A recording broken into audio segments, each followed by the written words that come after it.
I'm very, very privileged to be before you, no? Laki pong CCF talaga po ako, no? I got saved here in CCF way back in 1988. Ayan, okay? So iba sa inyo, hindi pa pinapanganak. Yung mga iba dyan, siguro mga kabats ko. Alright, and so I met my wife here in CCF. My children also went to Sunday school and J-Zone and all the sorts. And in 2 months, okay, I will be a grandfather. Ayan, and hopefully my grandchild will also be going also to CCF. Ayan. And I also share that because, way back when, I had also the opportunity to be able to teach Galatians as well. And to be very honest with you, medyo matagal na. No? That's why when they asked me if I could, share the knowledge that I have on the book of Galatians, sa totoo lang, medyo na-stress ako. Why? Because this is not an easy book to teach, no? And it's a book that you need to what? Kailangan TLC, no? Tender loving care. Why? Because it's the gospel, right? And so, again, I come to you with all humility, no, and dependence on God as we learn together. So I don't claim to be an expert.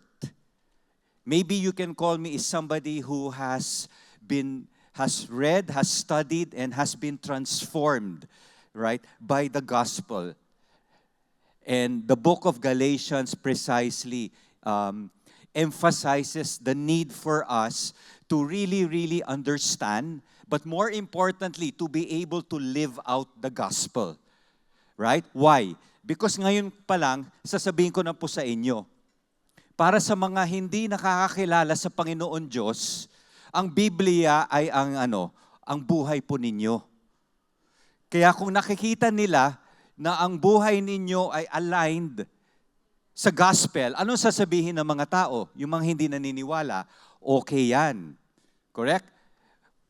On the flip side, if they don't see it aligned, then what will they see? What will they say? They'll doubt it. They'll question it, correct? And so, as we go through this journey, it's going to be a journey of precisely discovering the truth. All right? And so, can I just ask you again, let's just pray for a few minutes again. Heavenly Father, speak in and through me, but more importantly as well, speak through each of my brother and sisters so that, Lord God, may they not only know about your word, but more importantly, may they be able to live out your word, that you may be glorified and may others come to your saving knowledge as well. In Jesus' name we pray. Amen, amen. Hindi ko alam kung nangyayari po sa inyo ito, no? Pero nangyari na ba po sa inyo na may lumapit na po sa inyo and then sabi ng tao na yan or baka kaibigan, kakilala, kaopisina, biglang ang sabi sa iyo is, alam mo parang nakita na kita dati. Parang meron kang ka-look-alike, may kamukha ka. Nangyari na ba sa inyo yan? Can you raise your hands? All right. Can you look at the person beside you? Sino kaya ang kamukha niya? Sino kaya ang ka-look-alike niya? Okay? Looks family ba? Anyway, nangyayari po sa akin yan, no? To the point that I got curious. And so I decided wala pang AI noon, no? So I decided to go to Google to find out, no? What's the reason? And this is what I discovered. I discovered that there are actually only 42 distinct faces in the whole world. So in other words, lahat po tayo may pinanggalingan lang ng isang mukha. Nag-iiba lang yan maybe sa kulay ng buhok, sa kulay ng balat, sa ilong, sa mata, no? Pero lahat po tayo may pinanggalingan ng isang mukha. Okay? I'll ask you to do this. Can you raise your right hand? Raise your right hand, tap the shoulder of the person on your right, and tell that person, buti na lang hindi kita kamukha. Raise your left hand, Tap the shoulder person on your left and tell that person, sino kaya sa atin ang maswerte? Okay, biro lang Biro lang no? But kasi, the reason why I also share that is because since we're talking about what? The distortion of the gospel. So it's very important for us that we what? We know what the gospel looks like. Because you can never tell if the gospel is distorted or not unless you clearly understand what the real gospel looks like. All right? And so that's what we're also going to learn today. Okay? So for session 1 is distortion of the gospel. All right? Have you ever experienced as well a situation where you committed to something or you committed to someone, no? Only to find out yung sinabi sa'yo ay hindi talaga buong katotohanan. Kumbaga parte lang yung katotohanan pero may parteng hindi totoo. How many of you nangyari na yon? Tama? 'Di ba? So, anong tinatawag po? Pag nangyari po sa atin yan, what terms do we call it? Maling akala. Na-scam ako. Na-fake. Na-fraud. Tama? Right? And so, we don't like that, of course. No? Nobody likes that to happen. And that's why it's very important, again, that we understand, okay, God's Word. And so, let us look at now, what is the nature of truth? Because I'm sure you've also heard of this argument. Everybody, diba? Look at the screen. What does it say? It does not matter what you believe as long as you are sincere, no? What is wrong with that? You know, when I first came across that statement, what immediately came to my mind was, kasi I'm a fan of history, no? And one of the history stories that I love was the World War I and World War II, no? And so when we talk about World War I, we talk about what? Si Hitler, correct? Hitler was what? Was very sincere. He was sincere that what? His race was the superior race. Correct? And so that's why he acted on his sincerity. But as we know, he was sincere, but he was what? He was sincerely wrong. So what do we learn? Just because you are sincere doesn't mean it's right. Just because you are sincere doesn't make it correct. And so the first thing that I can also already just establish is this. You can be sincere and be sincerely wrong, right? Right now, the philosophy is what? Can you say pluralism? So ano ba ibig sabihin ng pluralism? Pluralism basically is saying that what? Everything is okay. 'Di ba? Walang mali. Sabi nga nila ngayon, 'di ba? As long as it's right for you, then it's right. Correct? And so the world is now so accepting of everything. And that can be a danger. Why? Let me just give you a quote by C.S. Lewis. No? Sabi niya, Christianity is the statement which, if false, is of no importance. In other words, kung hindi talaga totoo ang Christianity, and then walang ka-importante yan, no? But if it is true, it is of what? It is of infinite importance. In other words, the one thing it cannot be is what? Is moderately important. You know, I remember Josh McDowell, who spoke here during the IDC a few years back, no? In one of his earlier books, I think, if I recall, the book was Evidence That Demands a Verdict. Diba? Sabi niya is this, no? If Jesus, is lying in the claims that he gave to us, then he would be what? He would be the greatest scammer. But even then, if we believed what he said, it would still be what? Helpful to our lives. Why? Because everything that he shared to us is always for our good. However, if he is right, and we know he is, and we don't believe him, then what would be the impact of that, right? If you don't believe him. And so, when we talk about truth, truth is actually what we call absolute. So number 2 point is this. If Christianity is true, it is what? It is of infinite importance. Number 3, let me already jump. Truth is what? Truth is very inclusive and exclusive. Ano ibig sabihin po niyan? Truth is very inclusive and exclusive. Inclusive in the sense that what? It's available and open to everybody. In other words, di ba? John 3:16, for God so loved the world. O, di ba? When you look at the word world, sinong kasama sa dyan? Lahat po tayo, tama?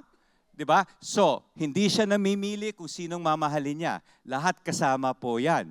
So, truth is very inclusive. However, truth is also what? Can you say exclusive?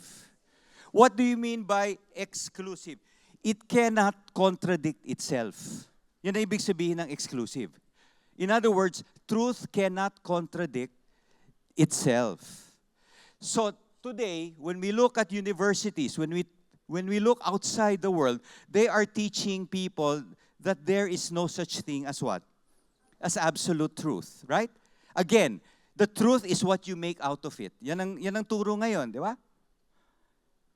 And that can be very, very dangerous. You know, for me, it's, to put it very simple, is this. We know the law of gravity, correct? What is the law of gravity? What goes up must come down. And that is an absolute truth, no? Now, if you say, Alex, I don't believe in that. For me, I don't believe in the law of gravity. Well, for me, fine. Okay, because when you actually try to jump off a building, whether you believe it or not, whether you're sincere or not, the truth will happen. Correct? The truth will happen. And so truth is absolute. Right? Although they say everything is relative, truth is absolute. And so when we look at the book of Galatians, the main theme precisely of the book of Galatians is what? Is defending the gospel. Let me just give you a bit of a background on the book of Galatians. So, Paul was basically starting off his missionary journey. And so the book of Galatia, which is basically what is now known as modern Turkey, all right? So, this was one of the first missionary journeys of Paul. Kasama niya po nun si Barnabas. All right. Now, when he went to Galatia, the people of Galatia were actually mostly Greeks, okay, and you had Jewish Christians as well, right? And so, the word gospel means what? Evangelio, which means good news. That's why we have, okay, the Good News Bible. All right. So, when we look at now the gospel, in the book of Galatians, basically you have 6 chapters, right? So when you look at the first 4 chapters, the basic theme of the first 4 chapters is what? Defense of the gospel. And then the second part, in terms of chapters 5 and 6, is demonstration of the gospel. Kung titingnan po natin ang Galatians, it's very similar to the other epistles of Paul. By the way, epistles are letters. All right? So letters po yan ni Paul, no? Kung titingnan mo ang Galatians, very similar siya in terms of structure and form with the other epistles or letters of Paul. To the Corinthians, di ba? To the Colossians, yan. In the sense that, ano yung similarity? The first chapters are always all about what? Doctrine or truth. And then the second part is what? Now that you know the doctrine or now that you know the truth, how does it now affect your behavior? Or how do you apply it? So there's always what? Knowledge and then application. Okay? Now, bakit importante yan? Because remember this, di ba? Knowledge just makes you what? Puffed up.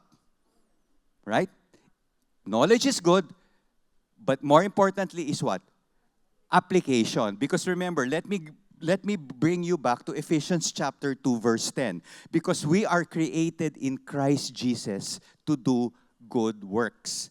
So yan po ang default natin, no? That we are to do good works. Kaya napaka-importante. Now, why is also the book of Galatians very important? You know, Pastor Peter would always share this during his worship, di ba? He calls it, do you remember the T principle? Di ba? What's the T? Your thoughts will influence your emotions, which will what? Which will influence your actions, right?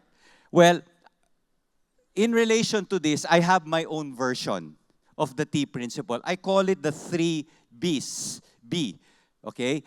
What you believe will influence how you will behave, which will lead to what you will become. All right?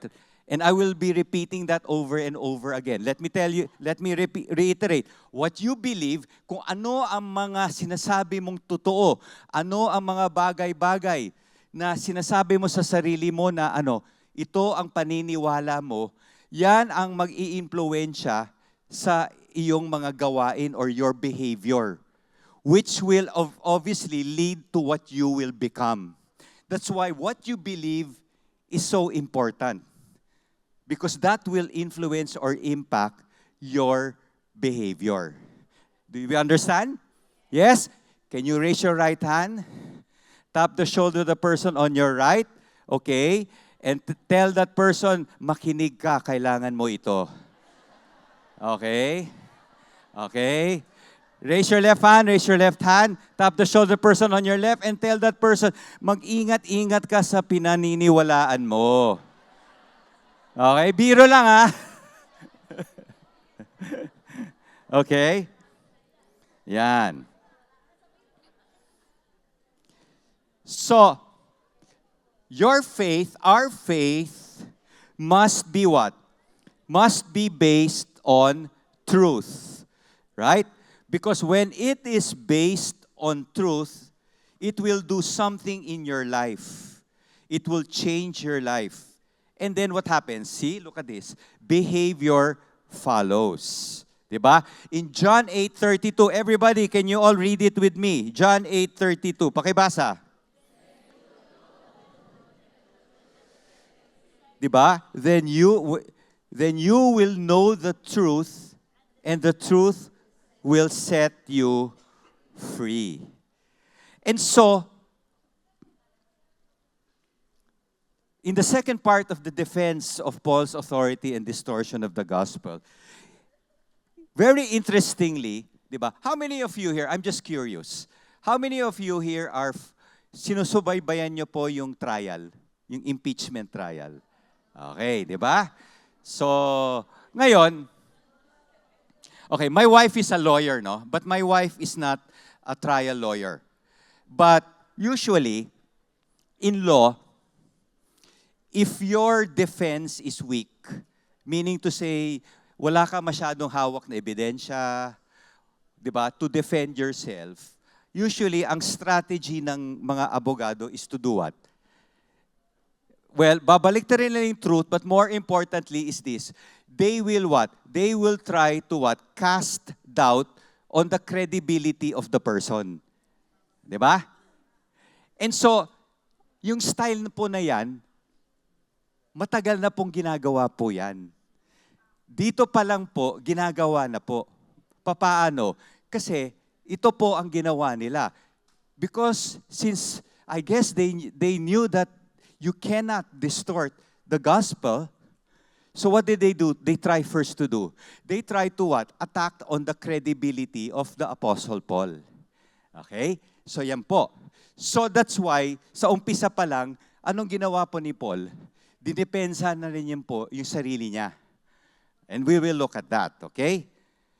So in Galatians chapter 1, verses 1 to 4, look at this. It says, Paul, an apostle, can you read that? Not sent from men, nor through the agency of man, but through Jesus Christ and God the Father, who raised him from the dead. If you will paraphrase this verse, basically what is it saying?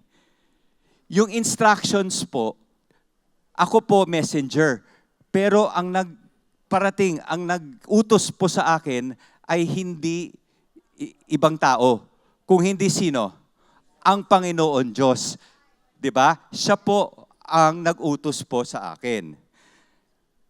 And so, in Galatians 1:1 to 4 pa rin, in verse 3, ano nakalagay? Everybody, can you read it? Who gave himself for our sins so that he might rescue us from this present evil age according to the will of our God and Father. You see, in the succeeding letter, kaya, when Paul found out that the people were already deserting the gospel, parang nagulat talaga siya. Bakit?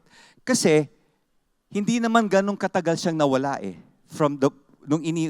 Nung the first time he went to Galatia, in the commentaries, it took 15 years or so since he left. So in other words, hindi pa matagal bago siya umalis. And yet, already, nag-iba na yung ibang mga paniniwala nila. Alright? And that's why, if you notice, what he did in verse 3 and 4, kumbaga, he tried now to bring them back to what? The original teachings that he had. Which is what? Yan. Jesus himself. Bringing him back to what Jesus did for them. He gave himself for our sins so that he might rescue us from this present evil age according to the will of God. So in other words, para bang ginagawa niya is binabalik niyang tanaw yung mga tao para maalala nila na kung ano yung mga tinuro sa kanila nung dati pa. That's why, in defense now of Paul's authority, how did he now establish his authority? Number 1, ulit, sinabi niya, not sent from men, but God. Number 2, Jesus came not only to die for our sins, He also came to what? To save us from the power of sin. Now, why is the word save so important? Kasi pag sa Tagalog, ano ba yung save? Ililigtas. So, ano ang impact nun? Bakit kung hindi tayo iniligtas, ano ang mangyayari? Magkakaroon ng, di ba? We go to hell, correct? And so, the impact of this is, di ba, Jesus did not just what? Help us. Jesus did not just assist us, but Jesus saved us. In other words, there is a what? A destination that we are really going to that needed saving from. Right? And that was what Paul was trying to emphasize. Don't you understand? If not for Jesus, saan ba kayo talaga pupunta? Alright? Why? Because, nung umalis nga siya, pumasok nga yung mga tinatawag po natin Judaizers. Okay? Naalala ko, nung unang tinuturo ko ito, sikat pa si Judy Ann Santos eh. Kaya sinasabi ko yung mga Juday, hindi. Hindi. Pero ang mga, so, kasi nung umalis na si Paul, di pumasok ngayon yung mga Judaizers. Now, karamihan ng mga nandun were either Gentiles or non-Jews, specifically also Greeks. So they had no idea on what? On the Judaic law as well as Christianity. So in other words, they were very easy to what? To fool. Okay? And so what happened now was this. So what the Judaizers said is this: Christianity plus Judaism. So in other words, that parang sinasabi nila is, yung gospel ay kulang. Mahina yung gospel. Kailangan dagdagan pa natin. So ano yung kadagdaganin? 'Di ba? So they added some Judaistic teachings like you need to speak in tongues, etc., etc. 'Di ba? So yun po ang and that's why dito ini-establish ngayon ni Paul na what? Ang problema natin hindi yung law. Ang problema natin ay kasalanan. Let me repeat. The problem is not the law. The problem is our sin, which will what? As we know, which will bring us to hell. And so in Galatians chapter 1 verse 6, 7, can we all read it also? I am amazed. I am astonished, right? That you are so quickly deserting Him who called you by the grace of Christ for a different gospel. Okay? Which is really not another. Only there are some who are disturbing you and want to distort the gospel. The book of Galatians is a little bit different from the other epistles of Paul in the sense that usually if you read the other epistles, mabait na mabait si Paul. 'Di ba? Sa mga sulat niya. Pero dito, iba ang tono ng boses niya. Medyo mas direct siya, mas intense. Right? That's why tinan mo, ang sabi niya is what? I am amazed. In other versions, it's what? I am astonished. Siguro if I will paraphrase it, wow, hindi ako makapaniwala na agad-agad na kayong bumigay. Right? No? Sa ibang gospel. Okay? And so, when we talk about the distortion of the gospel, what was the problem? The problem precisely was somebody was exactly distorting the gospel. So if the gospel was distorted in the time of Apostle Paul, how much more today is the gospel distorted? Right? And we know that for a fact, correct?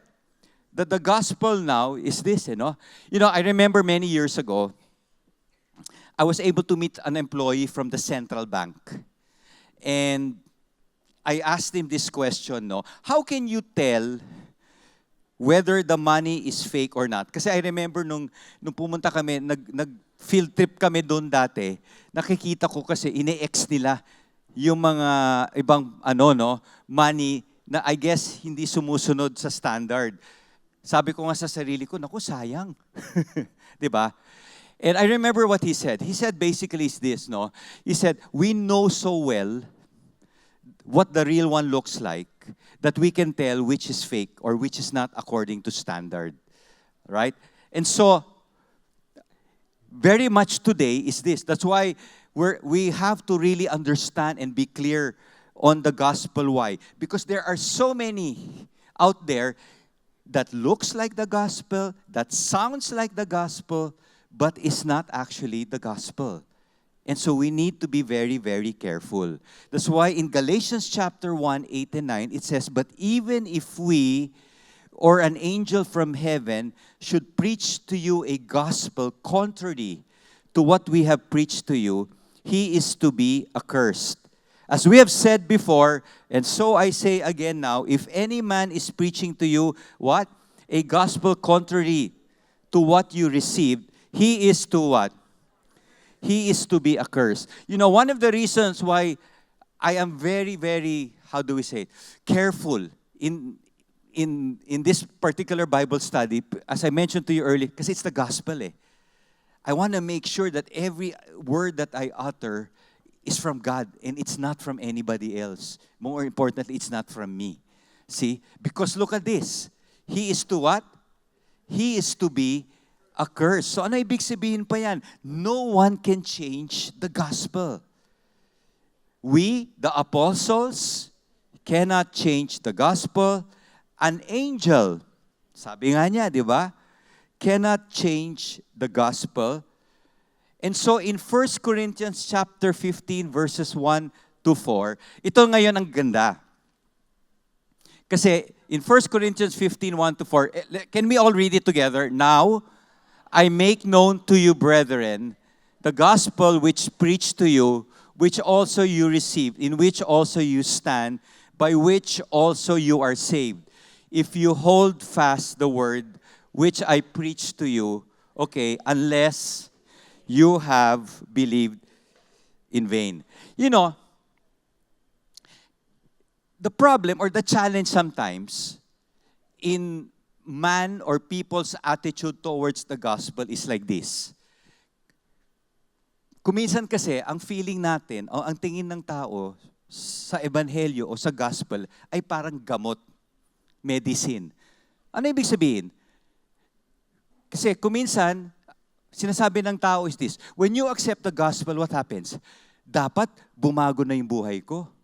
Diba? Dapat yung mga problema ko matanggal. Correct? E paano kung hindi? And that's why some people will say, ay, totoo ba yan? Bakit? E pareho pa rin ang buhay ko Namumroblema pa rin ako. Hindi nagbago. Sumama pa nga Diba?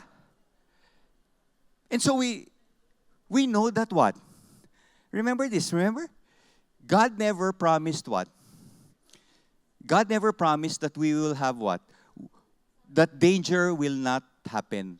God never promised that what? Trials will happen, will disappear in our lives, correct? What He did promise is what? That He will be with us. He will never leave us nor forsake us. His peace will always be with us. Correct? And that's why when we are in Christ, we may be going through the trials, but we know that we're not alone. And we can claim in Romans 8:28 what? All things work for good. To those who what? To those who love God, to those who are called according to His purpose. Diba? And so if you notice also in God's word, there's always also a condition, di ba? In Romans 8:28, to those who what? Who love God, and to those who are called according to His purpose. So can you turn to your neighbor and ask your neighbor, do you love God? Di ba? Yes. Yan, di ba? See? And so, to continue, sabi ni Paul, for I delivered to you as of first importance what I also received, that Christ died for our sins according to Scriptures, and that He was buried, and that He was raised on the third day according to the Scriptures. So dito po, ini-establish ngayon, ano ba ang itsura ng true gospel? What does the true gospel look like? Number one, everybody, can we all read it? Number one, died for our sins. Now, because as far as God is concerned, precisely the root problem of humanity is sin. Number two, Jesus Christ is what? Was buried.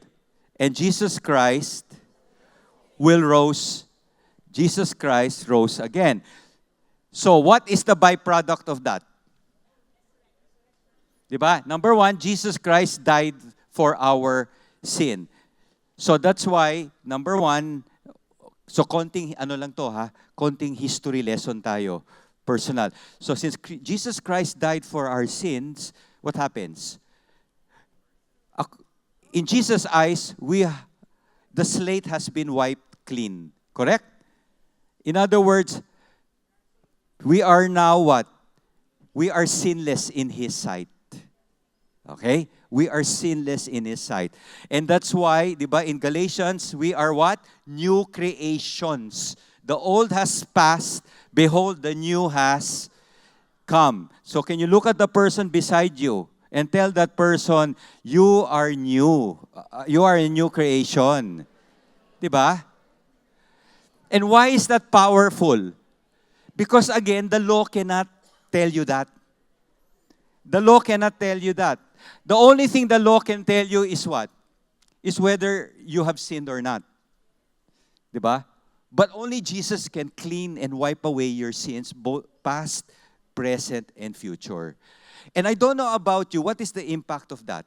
How many of you here, may ginawa kayo na kung pwede nyong buburahin nyo kasi you were not happy. Hindi kayo happy na sa bagay na ginawa ninyo. Can you raise your hand?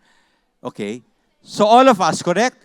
There's at least one thing that we've done that we regret, that we're not happy. But guess what? Jesus nailed that to the cross eh. So kung pinatawad na tayo ng Panginoon Diyos, we can also now forgive ourselves. See? And only the gospel can do that. And the second part is what? Jesus rose. Because only Jesus can claim to have risen. Right? And resurrected. Tanging siya lang. So, that's why the gospel is unique. Right? The resurrection. And so in Galatians chapter 1, 11 and 12, it reads now, For I would have you know, brethren, that the gospel which was preached by me is not according to man. For I neither received it from man, nor was I taught it, but I received it through a revelation of Jesus Christ. So kung mapapansin nyo ngayon, sinisegue ngayon ni Paul, unti-unti, yung kwento. What? From the truth, okay, what is the truth of the gospel, to now, how does the gospel change lives? In particular, si Paul. Why? Because we can debate. We can debate about the gospel. Correct? What's the origin, etc., etc. There's so many things that you can debate. But you can never debate a person whose life has been changed by the gospel. Eh. Tama? A changed life, you cannot debate on that. And that's where Paul now was leading to. Diba? Look at it. In Paul's commission, it is what? The gospel was not given to me by man. It was given by direct revelation of Jesus Christ. And that's why, what was the life of Paul? In Galatians chapter 1, verse 13, can we all read it together? For you have heard of my former manner of life in Judaism, how I used to persecute the church of God beyond measure and tried to destroy it. So, pinapaalala ngayon niya sa mga Kristiyano doon, teka muna, naalala mo ba? Ako nga ang dati ang nagper-persecute niyan eh. I used to be the chief persecutor, right, of the Christians back then. See? And so, number 2 is what? That's why he talks now about Paul's changed life. He was somebody who hated Christianity. Okay? He was in fact being promoted for persecuting Christians. And of course, Paul was very zealous for his ancestral tradition, which was also precisely Judaism. Okay? So, yan ang pinanggalingan niya. Diba? And that's why in Galatians chapter 1, verse 14 to 15, it reads, And I was, okay, advancing in Judaism beyond many of my contemporaries among my countrymen, being more extremely zealous for my ancestral traditions. Verse 15, But when God, who had set me apart even from my mother's womb and called me through His grace, was pleased. Right? And so at the right time, God said, it's time to change. In other words, the gospel can what? Can change people. You know, as what Miss Abby shared to you, uh, my background is basically I train companies. So I do training, I do coaching to executives, people who work in organizations so that they will perform better. All right? And one of the programs that I also do run is on customer service or customer experience. And there's a particular, actually, author on customer service na ang ganda ng, ano niya ng equation niya, which I'm borrowing to use for this because it fits perfectly with this particular story. What do I mean? Basically kasi, sabi niya, how will you know or what will make you trust something or someone?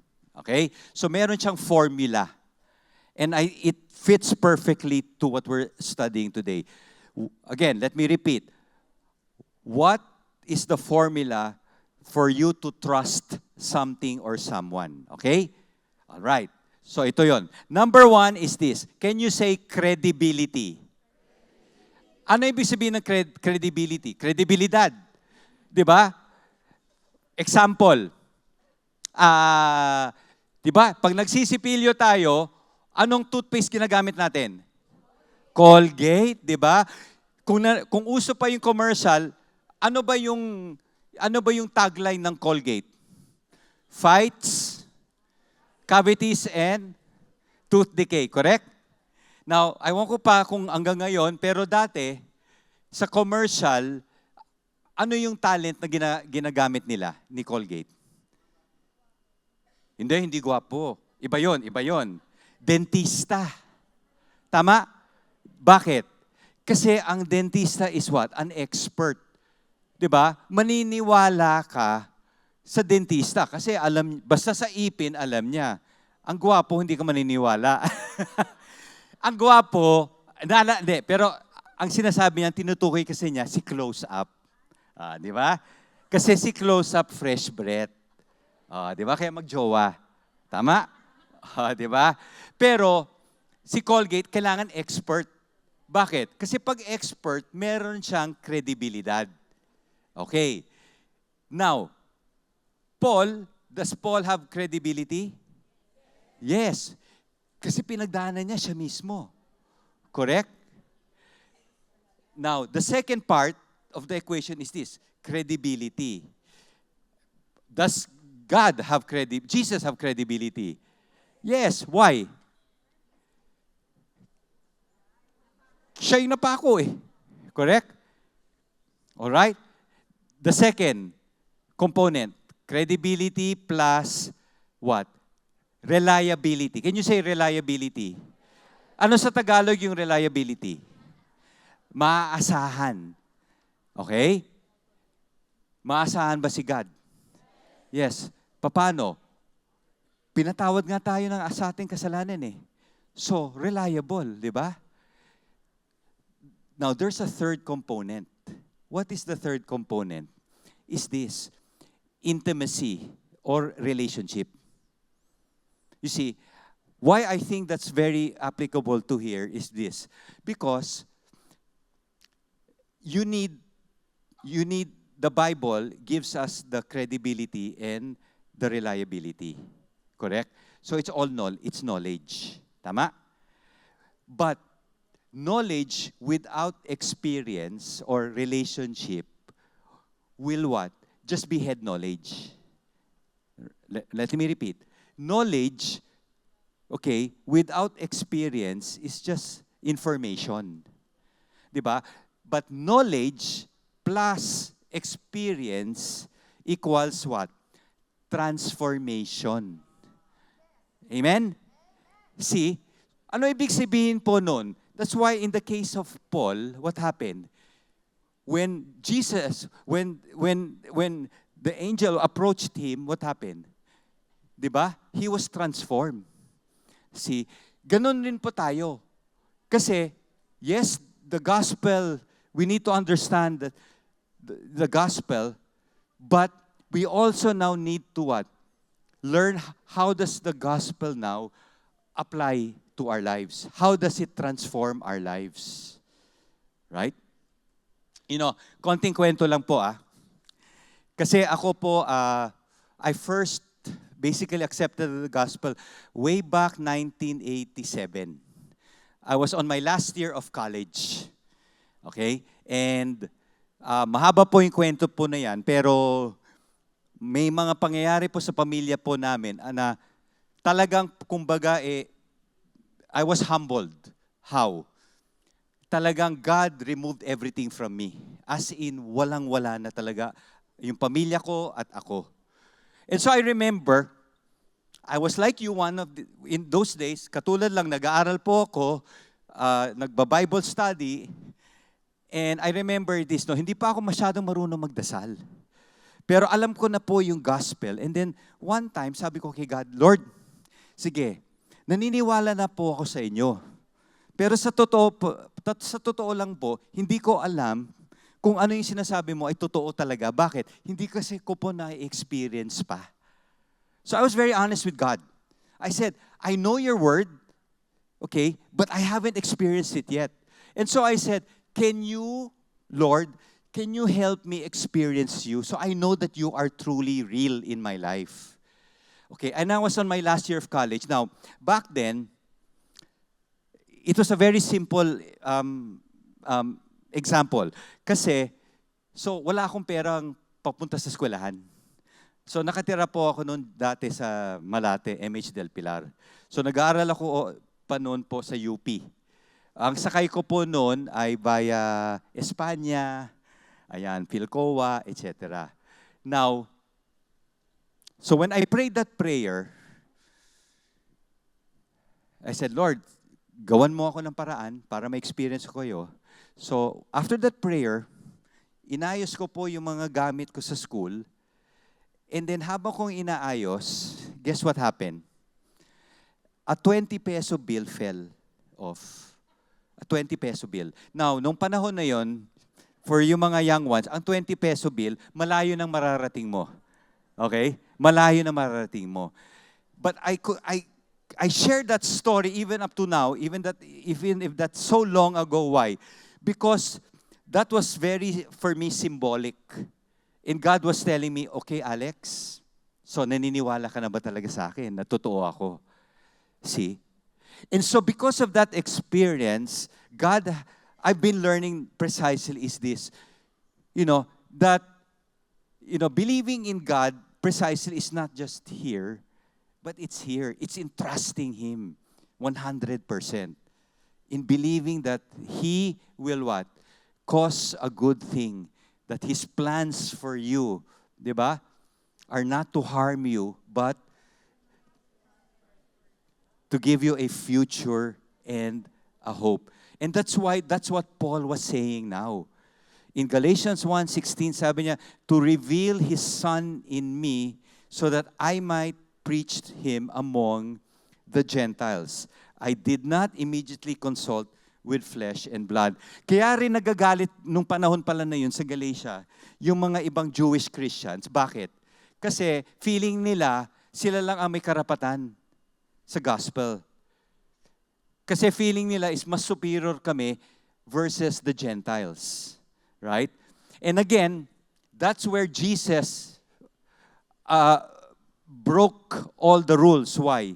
Because, di ba, anybody can be saved now. That's why salvation is by grace. Because salvation can be for the Jews and for the non-Jews as well. And who is a perfect example of the non-Jews or the Gentiles? Can you look at the person beside you? Kayo po. Yes, we are all examples. See, we are the Gentiles. Right? There. And so, let me just share to you. Now, let's go again at the summary. Number one is you cannot change the gospel. Number two, the gospel is timeless. Truth is timeless. Number three, distorting the gospel leads to condemnation. And number four, trusting the wrong gospel leads to eternal destruction. And number 5, what? The gospel is always under attack. And let me bring you back again to something that you already know, but let me just remind you again. Because naka-GLC level 1 na kayo, tama? O, di ba? Book 1, Book 2, Book 3, Book 4, tama? Okay. So, in other words, you are already building your foundation, your stock knowledge. All right? And so, yung kalaban, all right, yung kalaban is saying now, nako, tumitibay na ang mga pananampalataya ng mga ito. Di ba? Medyo nahihirapan na ako. Correct? Okay? Nahihirapan na ako. Alright? But, his strategy is still very simple. Is this. You see, what's happening now in our life is this. You know the word, correct? But is the word now happening now in your daily action, in your daily lives? Okay. Now, think about it this way. How many here have been accepted Jesus in the last 2-3 years only?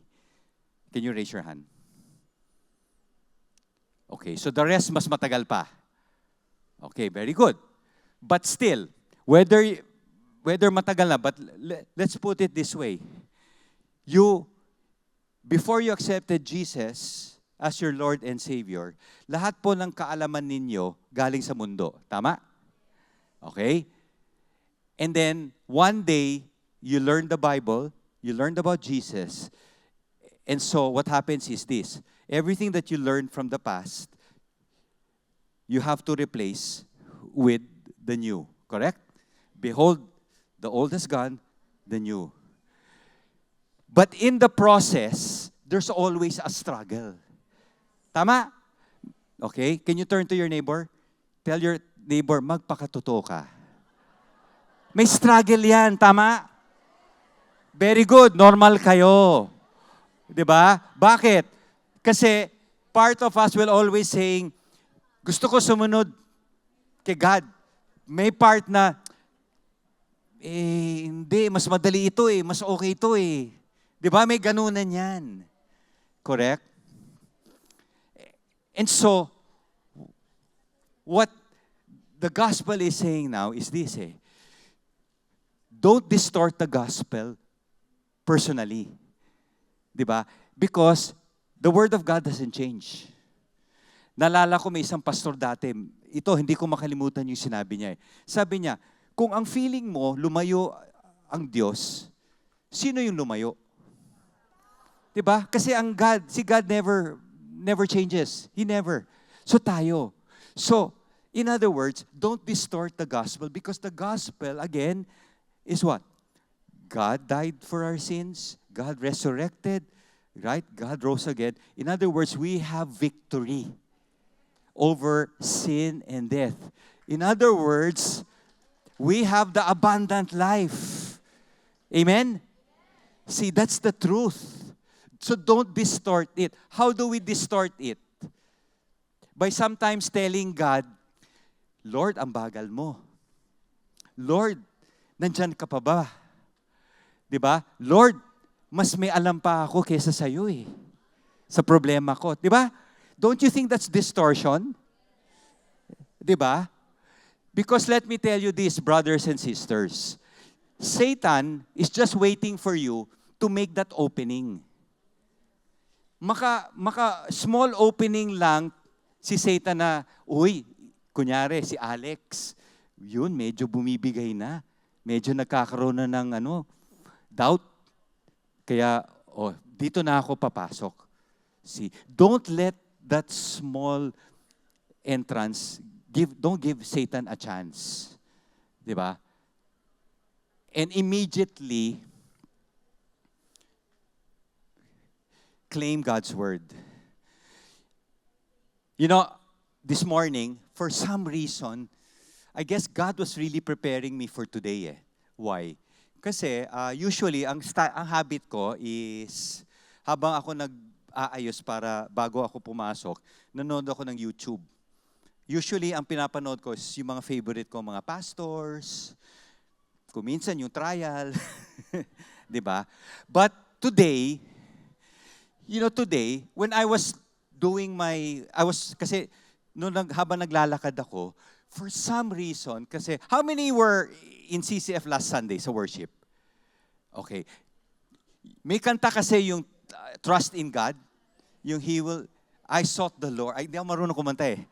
Alam niya, di ba? I sought the Lord. And He will never fail. Yan ang nakakaloy, fail. Di ba? For some reason, it kept on playing in my mind.